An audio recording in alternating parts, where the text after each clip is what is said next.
네, 여야의 정쟁으로 얼룩진 2013년 정치권 어떤 한 해보다 뜨겁게 가열되는 한 해였습니다. 네, 2013년이 얼마 남지 않은 지금 우리 정치권을 돌아보면서 개과 자신을 하기 위해서 정치권을 돌아보면서 정리해보는 시간 마련했습니다. 충남대 김종래 초빙 교수와 이야기 나눠봅니다. 안녕하십니까? 안녕하십니까? 안녕하십니까?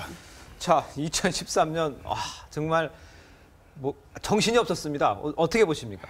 거의 뭐 지뢰밭을 밟으면서 온 것 같은 그런 그냥 다사다난 수준으로는 설명이 잘 안 되는. 네. 그래 먼 훗날 보면 올해가 막 우리 정치사에서 큰 한 시기로 기록이 될 겁니다. 여기서 반면교사를 찾으면 그나마 좋은 한 해로. 그렇죠. 그리고 여기서부터 만약에 뭐가 잘못되면은 올해가 이제 굉장히 가슴 아픈 그런 해로 기록이 될 겁니다. 틀림없습니다. 그렇군요. 지금 2013년 전국을 돌아보면은 국회 파행이 있었고 끊임없이 여야는 싸워댔었고 정쟁 정말 빠뜨릴 수가 없습니다. 이렇게 된다면은 여야 책임을 묻지 않을 수가 없는 상황입니다. 그렇겠죠. 책임도 있고 또 이제 그걸 구조적으로도 한번 생각을 해봐야 돼요.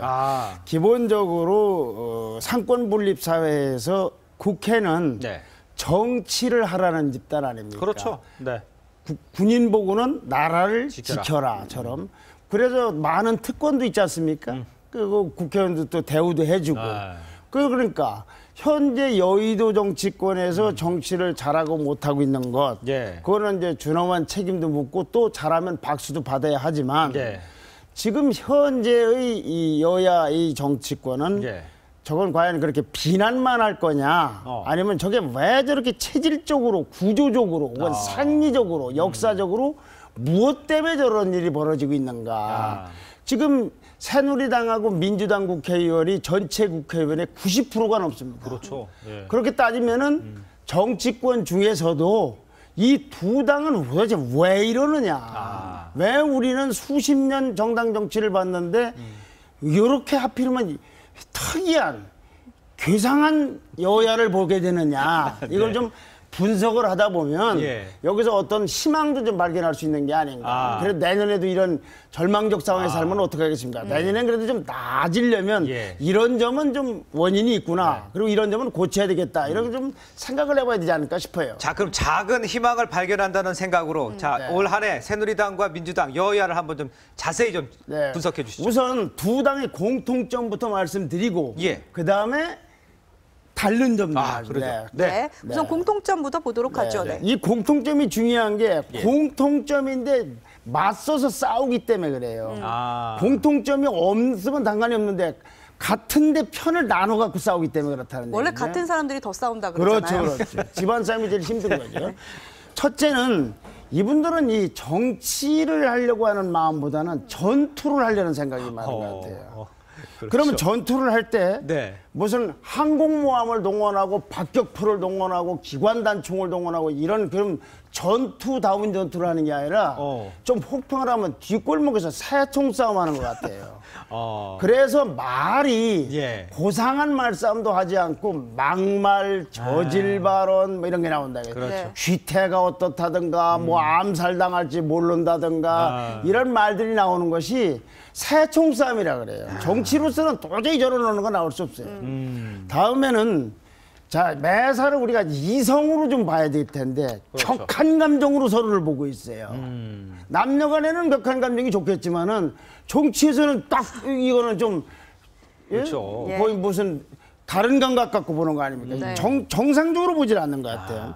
그다음에는 공식 창구의 기능이 무력화돼 있어요. 지금 이제 예를 들면은 뭐 여야 6인 회담이 있다든지 원내대표 회담이 있다든지 하면은 모든 사람이 저기서 결론이 날 것 같다. 옛날에 직선제 투쟁 때도 과거 신민당과 민정당끼리 협상을 해도 원내총무끼리 만나면은 저기서 뭐가 되는 거 아닌가 아니면 안 되더라도 이유가 있구나 할 텐데 지금은 그냥 여러 사람 만나는 사람들 중에 하나로밖에는 별로 되질 않아요. 어저께 그 합의한 것도 사실은 예산안을 처리하고 국정원을 개혁하고 엄청난 건데 별로 감흥이 없지 않습니까? 그리고 뭐 악재로 작용할 소지가 있다고 아까 이안코도 말씀하지 않으셨습니까? 그렇다 이거죠. 무력화돼 있다 이거죠. 더 중요한 것은 안철수 신드롬이라고 할지 증후군에 대한 불안감이 이분들의 머리를 지배하고 있어요. 뭐 말로는 별거 아니 내용이 있느니 없느니 하지만 그건 언론이 그렇게 얘기해 줬지만 본인들은 그렇게 생각하는 건 별개로 야 안철수 신당으로 당신 갈 거야? 우리 지역은 누가 나오는 거야? 서울시장은 출마할 거야? 온통 이름 가지고 세미나를 하고 있는데 네. 겉으로는 안 그랬대. 머릿속은 틀림없이 이게 이 신드롬이지 증후군이 지배하고 있습니다. 이런 공통점 속에서 자 그럼 현실적으로 마주할 때 당신과 나는 어떻게 되느냐 이렇게 되면 제로섬 게임을 벌일 수밖에 예. 없어요. 그렇군요. 같기 때문에. 네. 자 그래서 이제 다른 점을 한번 또. 예, 다른 점 네. 보죠. 첫째는 새누리당은 구신력이 너무나 많이 비화돼 있어요. 뭉쳐 있어요. 너무 뭉쳐 있어요. 예. 민주당은 원심력이 너무나 발휘가 돼서 한쪽은 너무나도? 너무 똘똘 뭉쳐 있고 네. 한쪽은 뭐 흩어져 있다 이거죠. 그렇군요. 그거의 결과물로서 소수가 아주 골수 친박이면 친박이라가 소수의 몇몇 사람이 의사결정을 독과점하고 있는 겁니다. 새누리당은. 새누리당 내 핵으로. 그렇죠. 네. 근데 민주당은 중구난방. 중구난방이에요. 예. 각계약진이라고 하죠. 저마다 당론이고 저마다 대표예요. 어떻게 되는지는 모르겠어요. 예. 그러네. 그러다 보니까 새누리당에는 일종의 당내 당 같은 게 있는 인상이에요. 그렇죠. 지금. 당에서도 요 분들은 진성당원 같고 다른 분은 조금 이상한 것 같아요. 근데 여기는 아예 당 밖에 당이 또 있어요. 친문. 네. 당 안에만 그렇죠. 있는 게 아니에요. 민주당 최고위원회에서 뭐 결정한 거 봉화마을에서 한마디로 뒤집는 건 일도 아니에요. 그렇죠. 지금 몇 시간 걸리지도 않습니다. 그다음에 새누리당 의원들의 머리를 지배하는 건 대통령 의중 알아맞히기예요. 무슨 생각을 하고 있을까? 무슨 때문에 저런 얘기 하셨을까? 이런 거. 그 의중 알아맞히기. 예. 스무고개죠 이것도. 그런데 민주당은 더한 게 사실은 대선 불복이 아니라 대통령을 인정하고 싶지 않은 거예요. 한마디로 얘기하면 독재자의 딸이다 이거죠. 아직도 그 생각을 가지고 네. 있군요. 독재자도 싫은데 거기다 또 독재자의 아들도 아니고 딸이다 이거예요. 그러니까 그걸 인정하고 싶지 않은 거예요. 운동권 사고를 많이 갖고 있으니까.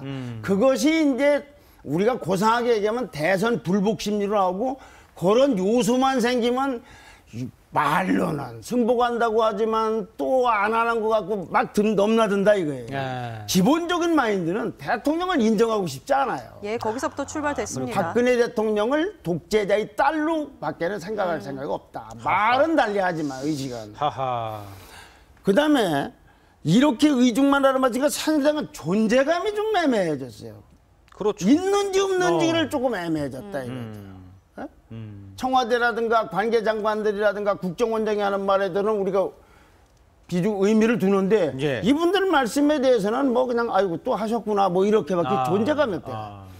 그런데 민주당은 정체성이 없어요. 무슨 정당인지를 모르겠어요. 예.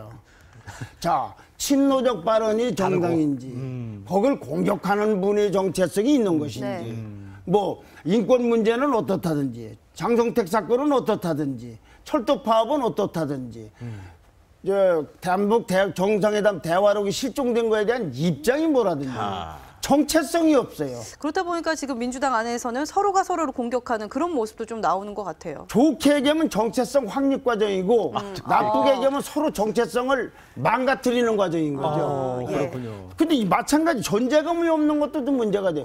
왜냐하면 상권 분립 사회에서 그렇죠. 체제에서 국회는 법령을 심사하고 예산안을 입법기관이 입법기관이 다 있는데 그 존재감이 없으면 어떻게 됩니까? 그렇죠. 이런 전부의 결과물로서 새누리당은 상대방을 그냥 완전 제압하고 싶은 거예요. 잘 생각할 게 이겼지만 108만 표 차이로 이겼고 1,300만 표는 찍지 않았다는 사실은 조금 밀어두고 이겼으니까 완전 제압을 하겠다는 심리를 갖고 있다. 새누리당에서도. 네.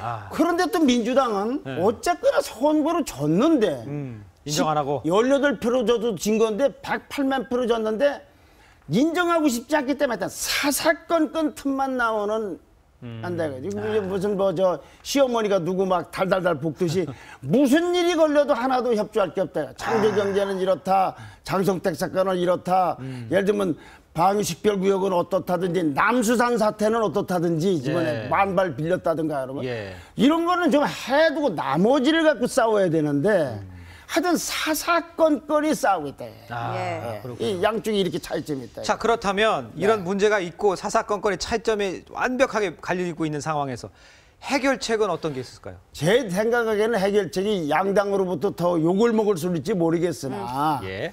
첫 번째는 이런 구조이기 때문에 예. 서청원 의원이 얼마 전에 주선한 그 중진회담 있지 않습니까? 아, 그렇죠. 5선급. 네. 이런 분들은 한솥밥을 국회에서 많이 먹었고 그렇죠. 과거에 또 한 집안에 있던 사람들도 그렇죠. 있어요. 네. 그러니 이 윤활유 역할을 해서 우리 내부 사정은 이렇다 저쪽 사정은 어떻다 이렇게 서로 좀 동서남북으로 의사소통을 하는 이 부드러운 분위기를 만들기라도 일종의 추임새라도 넣는 네. 그런 게 있었으면 좋겠고 두 번째는 지도 체제가 지금 종식 창구가 굉장히 중요한 거 아닙니까? 그렇죠.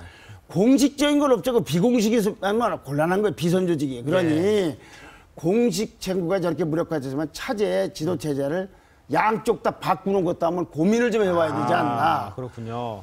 그다음에 이제 유권자 입장에서 볼 때는 예. 선거만이 집합적 의사를 표현할 수밖에 없지 않습니까? 그렇죠. 그러니까 내년 지방선거 때 예.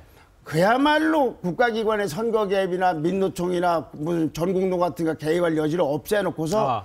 정말로 한번 자기 의사대로 자유롭게 투표를 해서 국민의 중간 심판을- 평가적 분위기로 와요. 중간 평가적. 아, 그래서 이기면 더 이상 얘기하지 말고 3년 4년 남았으니까 쭉 도와주고 예, 네. 예, 예. 야당이 지면은 더 이상 그런 얘기를 하지 않아야 예. 그래야 야당에게도 도움이 될 것 같다 그렇죠. 이런 거죠. 예. 아니면 새누리당이 중간 평가로 딱 걸고서 뭐 헌정 중단까지를 얘기하고서 한번 해보든지 예. 그렇게 하지 않으면 이 정치적 내전 상태가 어디까지 갈지 몰라요. 근데 그렇군요. 결국은 네. 정당이 의회 정치가 뭡니까? 현대 의회 정치가 정당 제도에 기초한 거 아닙니까? 정당 정치죠. 이 두 망가진 정당이 고장난 정당이 정당의 본래 모습을 갖는 거 예. 그걸 먼저 갖는 정당이 이길 겁니다. 예. 그렇군요. 네. 알겠습니다. 여야가 좀 공통점도 있지만 또 차이점도 많습니다. 이거를 어떻게 극복하냐에 따라서 평행선이 하나의 선으로 이제 또 만나질 것 같습니다. 그렇지만 나란히라도 가야 되는데 이렇게 충돌하고 가는 게 맞습니다. 문제죠. 네. 이게 문제지. 이렇게라도 가면서 이렇게 하면 되는데. 예. 네, 알겠습니다. 교수님 오늘도 말씀 잘 들어봤습니다. 고맙습니다. 고맙습니다. 감사합니다.